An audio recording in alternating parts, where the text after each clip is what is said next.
everybody, Scott Monday with Kitchen and Bath Crate. Once again, I'm taking you behind the scenes on a project with what we're calling a behind the scenes virtual tour, so to speak. So what I want to do is, instead of just showing you the pretty pictures, what I'd like to do is tell you a little bit of the why behind the design strategy and the selections for a project. And so what you're going to see is me kind of pop down to the corner of your video screen as we take a look at the project that we recently completed. It's actually a project for a returning customer. And this is our second and third project for them. I'm going to be showing you the master bathroom, but it was part of a kbCRATE Tops and Splash and Bath Crate project. So 2 rooms in this current go-round. But we also did a bathroom for this customer about a year before that. So 3rd room for this customer, 2nd mobilization, and really enjoyed working with them. But what I'd like to do is walk you through Bath Crate Merchant Court in Tracy, California. Now the last one I did was also Tracy, just happens to be a coincidence. So we're going to be doing these every couple of weeks, and I hope you enjoy. So without further ado, here's Bath Crate Merchant Court. And so this project was a 2003 project, and as I get things rocking and rolling here, so 2003 project, and what I want to point out is when we arrived at the scene, some very common features of the early 2000 vintage home.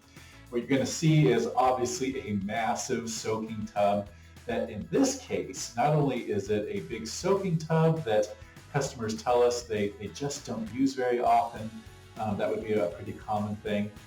But in this case, the tub is literally placed like in between 2 vanities, and it creates just this massive intrusion into what is a very large master bathroom. And so a couple things to point out. Number 1, like I mentioned, that soaking tub right there in the middle. Number 2, the blonde oak cabinetry, which in this case was in real good condition. Probably could have been refinished, but that didn't make any sense when you see the afters. There was no reason to refinish these cabinets or these vanities, and you will see why in just a minute. So 2 large windows over the soaking tub, old, somewhat dated tile flooring. So once again, nothing inherently wrong with this bathroom, just definitely as if it was pulled out of a catalog from the early 2000s. Now, let me show you the shower when we arrived on the scene. Once again, very common for early 2000s. You have a traditional shower pan that over time it discolors. There is a bench seat in this particular shower. You can see the full frame shower door.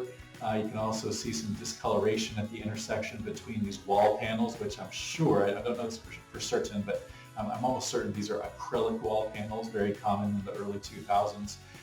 Prone to cracking on occasion, prone to discoloration, but really difficult to really prevent mold growth, which is what you see around that intersection of wall panels to the shower pan.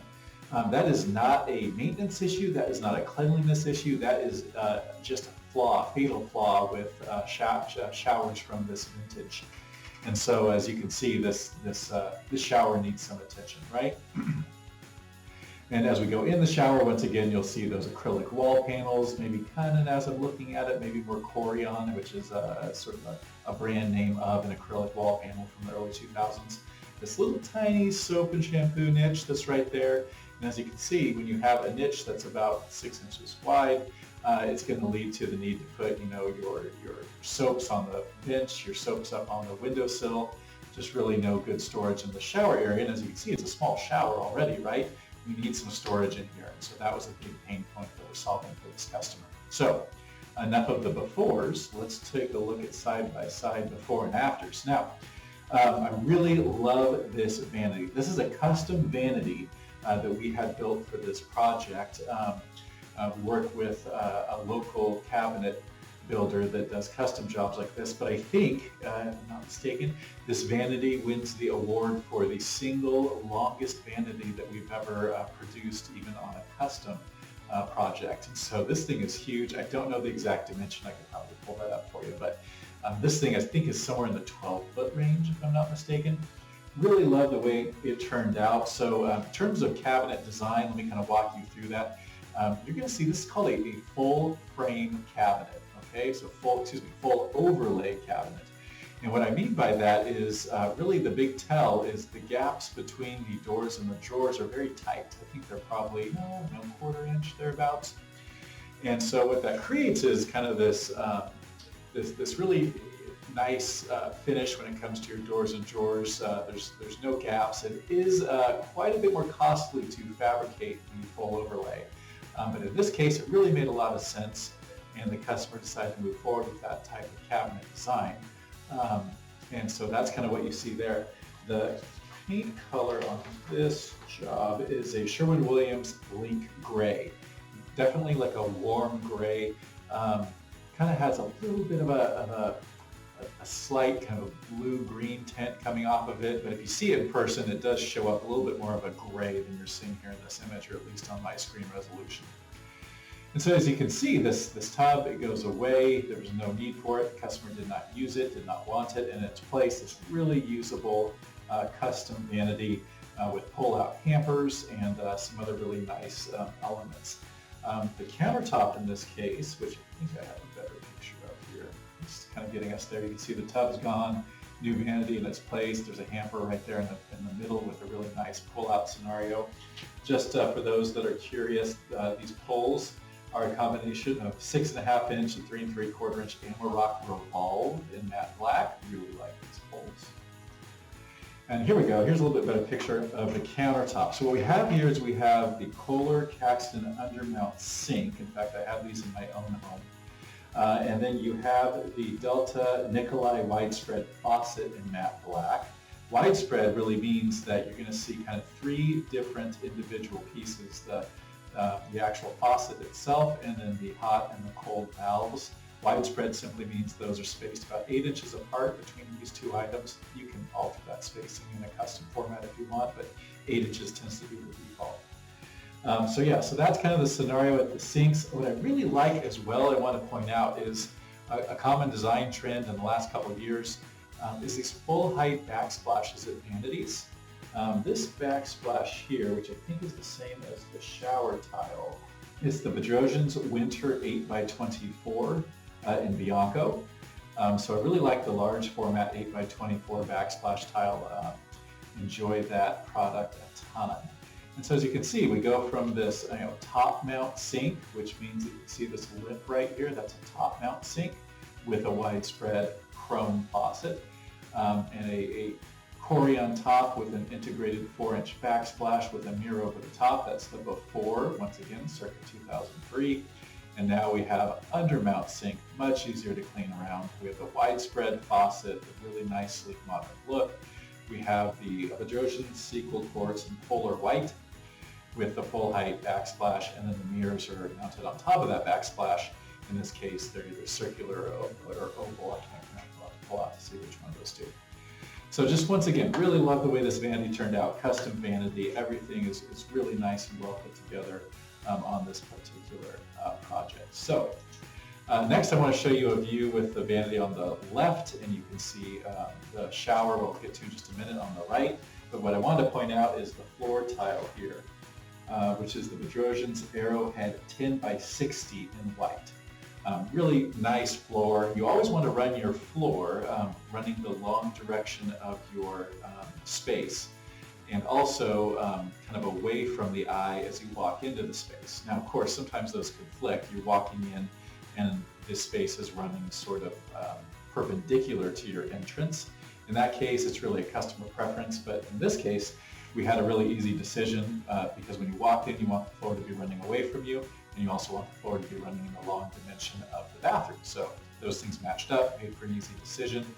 This is probably a 1/3 offset on the floor.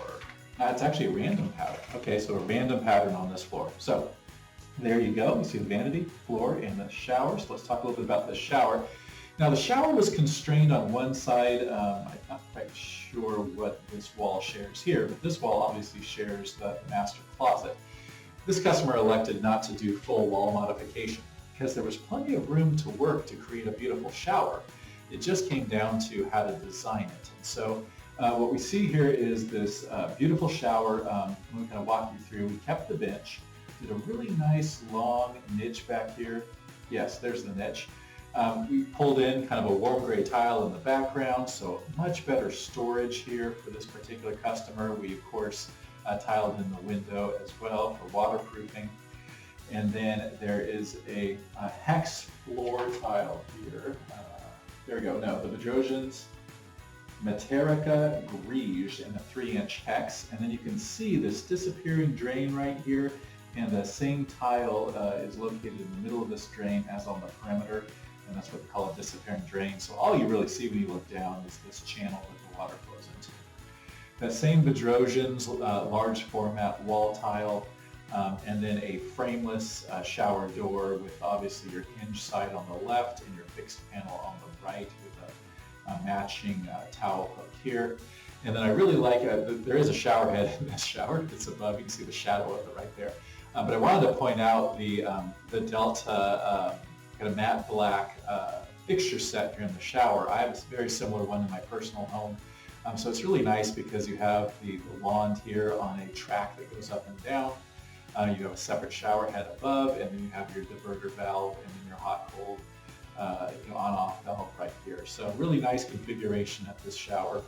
And as we pivot around, you'll see once again that niche. So there you go. That is kbCRATE Merchant Court in Tracy, California, a master bathroom circa 2003 that really needed an update, and the team here did it. And yeah, really proud of this project. I hope you enjoy it.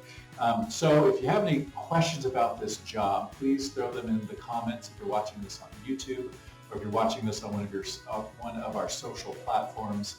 Comment on it as well, and Bethany and I will work to make sure we get you the answers. If there was maybe a spec I called out that you were curious about, or some other strategy here that you're curious about from a design or construction perspective. And then please don't be afraid to head over to kbCRATE.com. Just real quick, you can go to the kbCRATE.com website, and inspiration project profiles right here at the top. Just a ton of past projects you can walk through.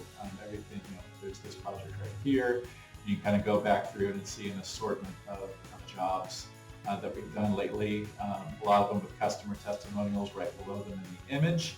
And if you click on any of these, like Merchant Court, the one I've just showcased for you, you can go through, see the homeowner's testimonial, see all the before and afters in one spot, and also see the technical details for the project all in one location. So that's kbCRATE.com.